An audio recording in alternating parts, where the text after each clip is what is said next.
जय हिंद दोस्तों। तो देखिए आखिरकार सच आपके सामने आ ही गया कि रेलवे ग्रुप डी का जो एग्जाम है एनएससीआईटी यहां पर नहीं लेने वाला है। और ये बात मैं आपको पिछले 3 महीने से कह रहा था कि यहां पर एनएससीआईटी एग्जाम नहीं लेगा, टीसीएस ही इस एग्जाम को कंडक्ट करवाएगा। और अब सच आपके सामने है कि एनएससीआईटी यहां पर पीछे हट गया है एग्जाम करवाने से। और ये तो होना ही था, मैंने आपको पहले ही कह दिया था। लेकिन उस समय पर भी आप मुझे गालियां दे रहे थे, मुझे गलत कमेंट्स कर रहे थे, मुझे कह रहे थे कि एग्जाम यहां पर क्लियर हो चुका है कि एनएससीआईटी ही लेगा।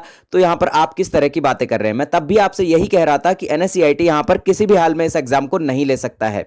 अब यहां पर बात आती है कि एनटीए इस एग्जाम को ले सकता है, तो यहां पर एनटीए के पास इतनी यहां पर मैन पावर नहीं है, इतना यहां पर सोर्सेस नहीं है कि वो इतने बड़े एग्जाम को कंडक्ट करवा सके।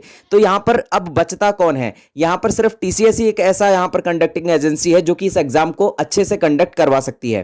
तो यहां पर देखिए फाइनली यहां पर टीसीएस के पास ही ये टेंडर जाने वाला है, टीसीएस ही इस एग्जाम को कंडक्ट करवाएगा। और टीसीएस जो है अभी काफी ज्यादा बिजी है, तो इस पर भी हम बात करेंगे कि आखिर अब रेलवे ग्रुप डी का जो एग्जाम है ये कब तक यहां पर स्टार्ट हो सकता है।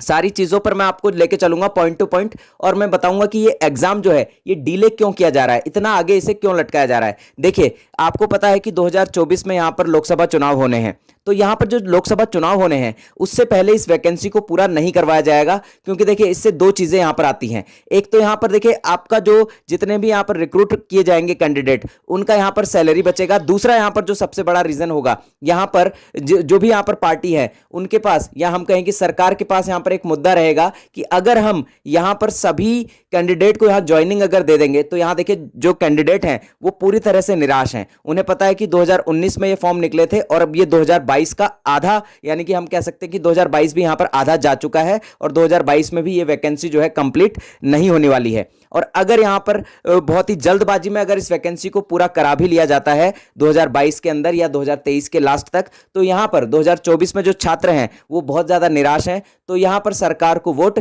नहीं जाएंगे। तो इसीलिए इस वैकेंसी को 2024 के चुनाव तक यहां पर लटकाया जाएगा। 2024 के जो चुनाव है तब तक आपको ज्वाइनिंग नहीं मिलेगी। इस बात को आप गांठ बांध कर रख लीजिए, क्लियरली लिख लीजिएगा आज मेरी इस बात को कि यहां पर 2024 के चुनाव से पहले आपको यहां पर ज्वाइनिंग नहीं मिलने वाली है। आप खुद सोचकर देखिए कि 2018 की जो यहां पर ग्रुप डी है उसकी ज्वाइनिंग अभी तक नहीं हुई है पूरी, उसका पैनल यहां पर अभी तक कंप्लीट नहीं हुआ है। और जब तक पैनल कंप्लीट नहीं हो जाता पिछली वैकेंसी का, तब तक अगली वैकेंसी यहां पर पूरी नहीं करवाई जा सकती है।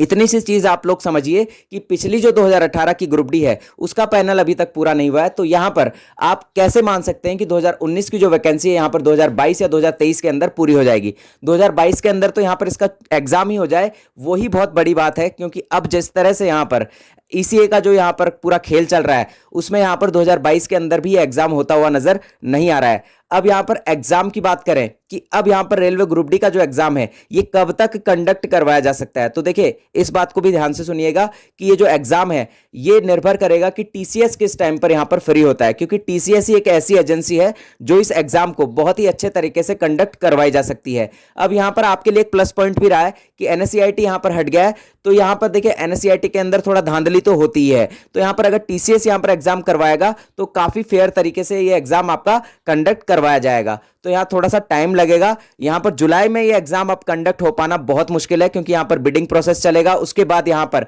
आपका जो भी एजेंसी यहां पर कंडक्ट होती है, जो भी एजेंसी इस एग्जाम को करवाएगी, वो यहां पर सेंटर अलॉट भी करेगी और सारी चीजें यहां पर जो है देखनी पड़ती हैं। तो उस प्रोसेस के अंदर बहुत ही लंबा टाइम यहां पर जाता है। तो यहां कितना भी फास्ट कर लें तो आपका एग्जाम जो है जुलाई में स्टार्ट हो पाना बहुत ही मुश्किल है। एग्जाम आगे जाएगा, इस बात को गांठ बांध कर रख लीजिए और उसी तरह से अपनी तैयारी को करते रहिए। एक चीज और मैं आपको यहां पर बता देता हूं कि अगर आपने कोई प्राइवेट जॉब है, और कई लोग मुझे ऐसे मिले जो कि जिन्होंने कि अपनी प्राइवेट जॉब को छोड़ दिया है रेलवे ग्रुप डी के एग्जाम के लिए, तो मैं उनसे यही चीज कहूंगा कि आप अपनी प्राइवेट जॉब को मत छोड़िए।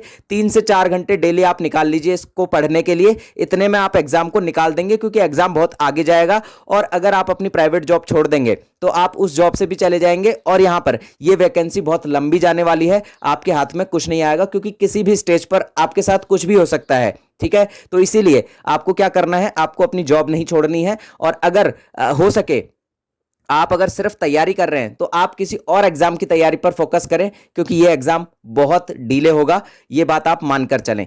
तो मिलते हैं अगले वीडियो में, जैसे ही कोई नई अपडेट आती है सबसे पहले हम आपके लिए लेकर आएंगे।